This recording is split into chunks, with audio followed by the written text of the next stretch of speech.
les morceaux, ils parlent pour lui. Il n'a même pas besoin d'en faire trop. Parce que un Bercy, en sachant que son dernier album, voire ses derniers sons, ont quasiment tous floppé de scénographie en termes d'ambiance, en termes d'ambiance globale et générale.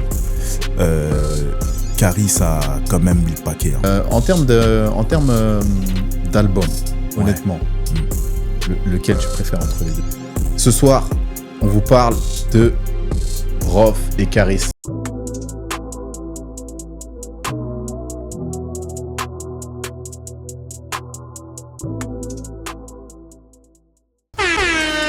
Bienvenue à tous, bienvenue dans votre émission préférée, les speakers, l'entretien. Je suis avec Ghana Boy et Ghana Homeboy. Salutations tout le monde, DKR, la pêche. On est là, homme de maison, homme à tout faire, toujours avec moi. Ce soir, on vous parle de Rof et Caris, les deux gros concerts de cette année 2025. Ce début d'année, très grosse affiche, Rof et Caris, enfin Caris et Rof plutôt. Caris a rempli l'U-Arena.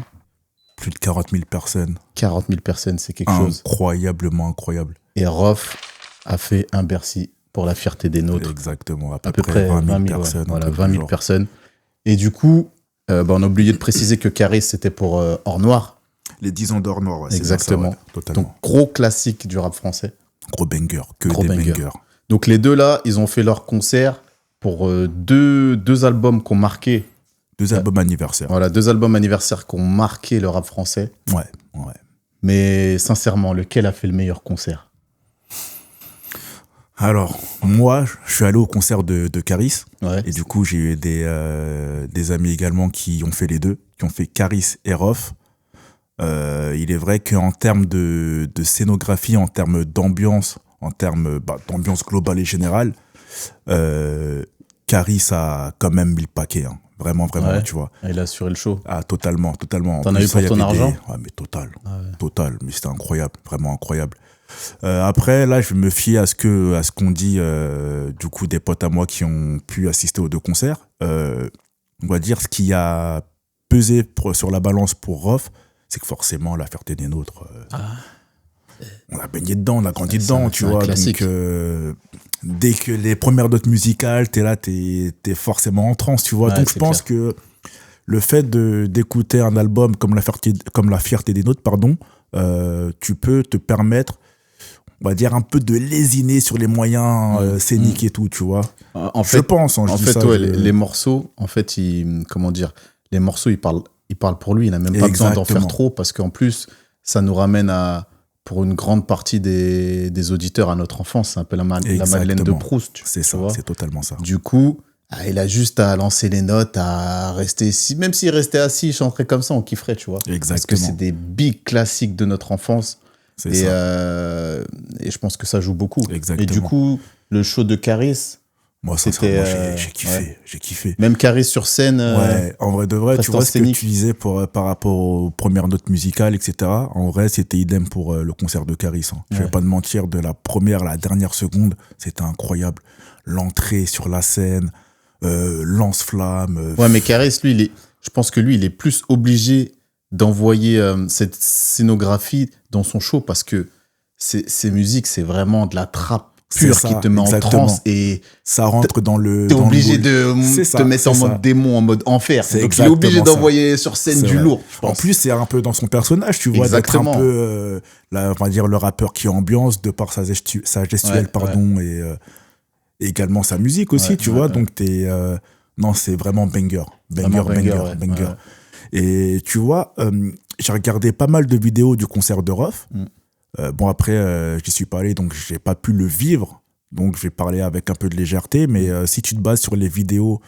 et les retours. Et les retours du Bercy, de Rof, exactement, et de l'U-Arena de Caris, pour ma part, Caris a remporté la bataille, tu vois. Après... déjà, rien que le fait de la salle, du nombre de spectateurs. Exactement. Je sais pas si Rof aurait pu remplir l'U-Arena, tu vois. Je ne sais pas. Peut-être que oui. Que Rof, on va dire que y a beaucoup de gens, c'est un peu notre génération, voire un peu plus vieille, tu vois, qui ont participé au concert, entre guillemets, qui sont partis voir le concert. Lui, Caris, c'est vraiment multigénérationnel, tu vois. Des anciens, des plus jeunes, des moins jeunes, enfin bref, pour ma part, il y avait vraiment un mélange de tout. J'ai vu les vidéos du concert de Rof. J'ai l'impression qu'il y avait que des anciens. C'est ce que j'allais dire. Des réunions d'anciens. C'est exactement ça, tu vois. C'est association de malfaiteurs. Exactement. C'est incroyable. Après, voilà, ça n'enlève rien à ce qu'il a fait parce qu'encore une fois, Bercy, ça reste quand même une grosse salle de concert, tu vois. C'est clair, c'est clair. Donc, félicitations à Rof, tout comme à Caris. Surtout réussir à remplir un Bercy sans avoir de son actuel qui stream de ouf, qui perf de ouf. C'est ce que j'allais dire. C'est un exploit de dingue. Et mieux encore, remplir un Bercy en sachant que son dernier album, voire ses derniers sons, ont quasiment tous floppé, tu vois. Ouais. Même les férus de Rof, je vais dire les fans de Rof incontestés, voilà, ils ont dû réellement se mettre à l'évidence.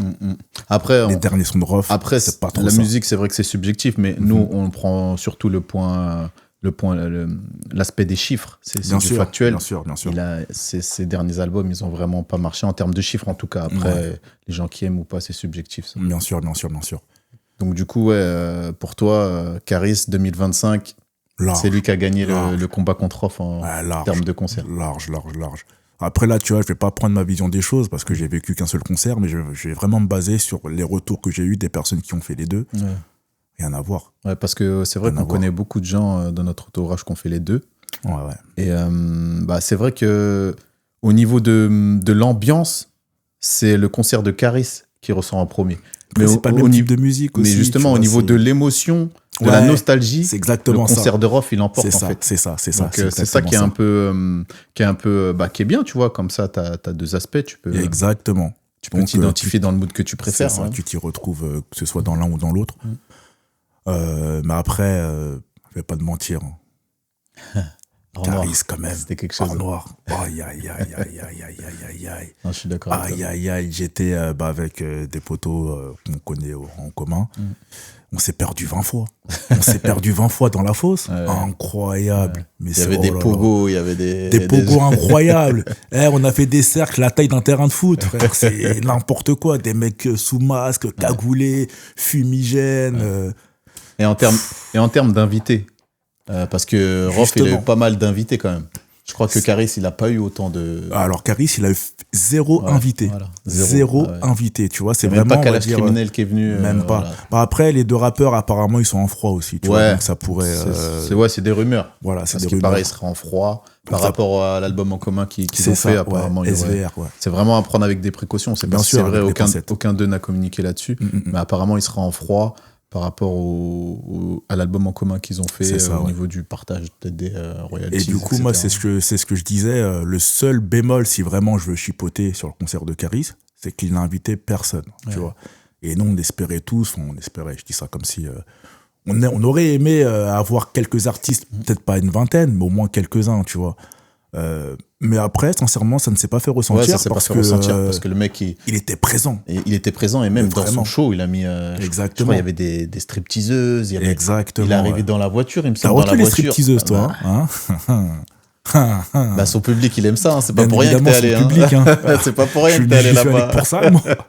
Dès qu'elle était là, téléphone, et j'ai rangé mon téléphone juste après. Ça me servait plus à rien. Mais d'ailleurs, c'est les stripteaseuses ou les go-go danceuses, je sais pas comment on les appelle. Elles ont pas mal fait le buzz, même dans un concert précédent à lui. Il y en avait une qui avait fait le buzz par rapport à une histoire de plug ou je sais plus quoi. Plug Anal, Plug Anal qu'elle avait mis. Et du coup, c'est un petit peu sa marque de fabrique de ramener des go-go danseuses, mais ça fait partie du show, tu vois. Ça fait partie du show, de l'entertainment. On va dire ça comme ça fait partie, on va dire, du rap actuel, entre guillemets, tu vois. Ça rentre dans les codes du rap. Et même, je crois qu'il est sur ce concert-là, il est arrivé avec la voiture. Pour la voiture et la calage. Pour le son Zo, exactement, totalement. Ça devait être quelque chose. Et non, à ce moment-là. Est-ce que c'était le point culminant du concert? C'était à la fin, du coup. C'était à la fin. C'était à la fin, et justement, tellement que le son était, était et est toujours, on va dire, dans les veines de chaque auditeur de rap. Il l'a joué 2 fois, tu vois. Ah ouais. Il l'a fini une première fois et après il a dit, on se la refait ou pas? Tu m'étonnes. Wow, non, c'était incroyable. Mais ça aurait pas été une dinguerie si, t'aimes le truc utopiste, si pendant qu'il fait le son Kalash, il y a Booba qui arrive. Ça aurait pas été une dinguerie quand même. Je vais dire un truc, écoute-moi bien. Je suis sûr que dans la salle, il y en a qui ont cru. Ils se sont dit, ça se trouve. Parce qu'à un moment donné. Mais t'aimerais, justement. Non, en fait, ce serait le pompon sur la Garonne, le truc. Non, tu vois ce que je veux dire ou pas? T'imagines, à peu près. Le buzz que ça aurait fait, putain. À peu près combien d'années de clash? 10 ans? Ça fait 10 ans. Ouais, 10 ans de clash entre les deux artistes. Bagarre à l'aéroport d'Orly. Clash permanent sur les réseaux. Et là, boum, il apparaît au concert. Ça aurait été dingue. T'imagines? Non, ça aurait été quelque chose. Bah ouais, on aurait retourné la salle. Bah de ouf, mais de ouf. Je crois qu'il y aurait eu un autre U-Arena derrière, il aurait rempli. Bien sûr, non, là, il aurait fait le buzz, mais total, total. Mais pour revenir à la question principale sur les invités, c'est vrai qu'il n'invitait personne, tu vois, mais on aurait aimé, mais bon, après, c'est la vie de... Voilà, chacun ses histoires. Et en termes de population, donc on a déjà parlé, on a dit qu'il y avait plutôt... des jeunes chez Caris, mais même c'était transgénérationnel. Exactement. Ouais. Et chez Rof, c'était vraiment des anciens surtout. Mais en termes majorité, en majorité. En majorité. Anciens, ouais. Mais en termes de genre, de la gente féminine, est-ce que tu avais beaucoup de femmes au concert de Caris ou pas? Parce que moi, d'après ce que j'ai vu du concert de Rof, il y avait un petit peu de femmes, mais pas énormément. T'en avais pas tellement. T'en avais pas tellement? C'est vraiment... Ouais, c'était pas moitié-moitié, quoi. Non, vraiment pas. Sincèrement, après, je pensais que Caris, il avait quand même un bon public femme qui venait. Moi, je pense qu'il a tout de même un public féminin, tu vois, mais après, un concert, ça reste différent, tu vois. Ouais, mais si ça avait été un concert de Booba, je pense que t'aurais pas eu moitié-moitié, mais t'aurais eu vraiment beaucoup de femmes. Après, Booba, c'est pas le même style de rappeur. Tu vois, Booba, ça reste le GOAT des rappeurs pour beaucoup, tu vois, donc... Ouais, mais il fait pas des chansons tendres, Booba. Hein. Il dit des dingueries dans ses chansons sur les femmes et tout. Et pourtant, elles viennent à ses concerts. Il a une grosse fanbase de femmes. Mais après, encore une fois, tu vois, je ne sais pas si les sons de Booba auraient pu faire autant de mouvements en termes de pogo que les sons de Caris, tu vois, en concert. Ouais. Donc, moi, j'étais en fosse pour le concert de Caris. J'ai vu quelques femmes, on va dire pour 100 personnes, j'ai dû croiser 10 femmes sur 100 personnes, tu vois. Et encore, je te dis 10, je n'ai pas croisé autant que ça. Peut-être dans les gradins, dans les sièges, enfin sur les places assises, à la rigueur, peut-être. Ça se trouve, en fait, au concert de Rof, il y en avait plus, tu vois, ça se trouve. C'est fort probable, tu vois. Mais il y en avait quelques-unes quand même, quelques-unes. D'accord. Bah ouais, franchement, je pense que ouais, en termes de... En tout cas, c'était 2 gros concerts. Ouais. Dites-nous dans les commentaires si les personnes ont assisté aux 2 concerts. Dites-nous ce qu'il en est, lequel vous avez préféré, lequel était le plus animé, le mieux proposé au niveau des prestations scéniques, etc. Ça pourrait quand même être intéressant. En termes d'album, honnêtement, lequel tu préfères entre les deux? Et me dis pas que tu peux pas choisir parce que c'est les mêmes époques. Lequel tu préfères entre les deux, honnêtement? Là, c'est le sentimental qui va parler, forcément. Parce que moi, la musique, c'est des choses que je ressens, tu vois. Du coup, la fête des nôtres... Ouais, pour toi, il l'emporte. Voilà. Après, tu vois, je bouge plus la tête sur l'album de Caris, Hors Noir, que La Fierté des Nôtres. Bon, là, tu me demandes vraiment de faire un choix. Caris, j'aime beaucoup, mais... C'est ça le problème, c'est que Caris... En fait, ça dépend du mood. Parce que Caris, tu vas vraiment bouger la tête, tu vas te conditionner en mode... Tu vois? Tu vas aller à la salle pour préparer l'Aerox et tout. Exactement, c'est la guerre. Alors que La Fierté des Nôtres, c'est vraiment... Tu mets le son... C'est la guerre, mais on va dire une autre guerre. Ouais, c'est pas vraiment c'est vraiment la nostalgie, moi, qui parle. Moi, je l'écoute, franchement, je sais que je l'écouterai toute ma vie. Ces morceaux, j'écouterai toute ma vie parce que ça va me rappeler une période de mon enfance. C'est surtout ça, tu vois. Alors que Caris, c'est vraiment, je vais l'écouter de temps en temps si j'ai envie de m'enjailler, tu vois.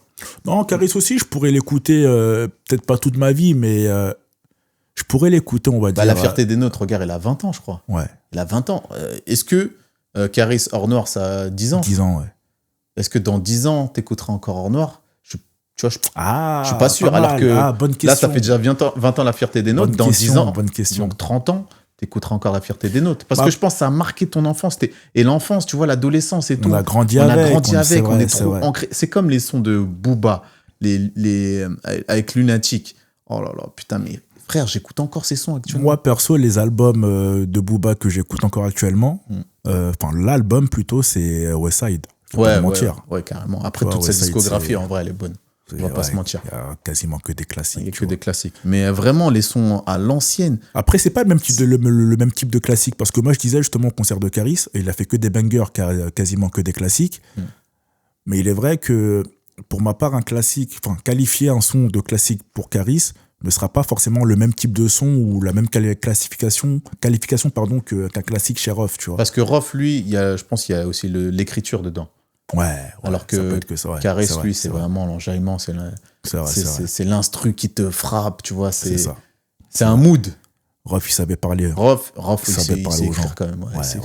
Il sait écrire, on peut pas lui enlever. Mais en vrai, tous les anciens, les Rof, Booba, Lafouine, en vrai, pourquoi ils ont duré longtemps? Parce qu'ils savaient écrire, en vrai. La plume de ouf. En vrai, ils savaient écrire. Et pourquoi? Ils savaient tout faire, en fait. Ouais, non, mais c'est vrai. Faire de l'enjaillement, comme tu disais, et faire des sons conscients, ou même parfois allier les deux, tu vois. Mais du coup, ces trois-là, pourquoi ils ont duré longtemps? Parce qu'ils savaient écrire.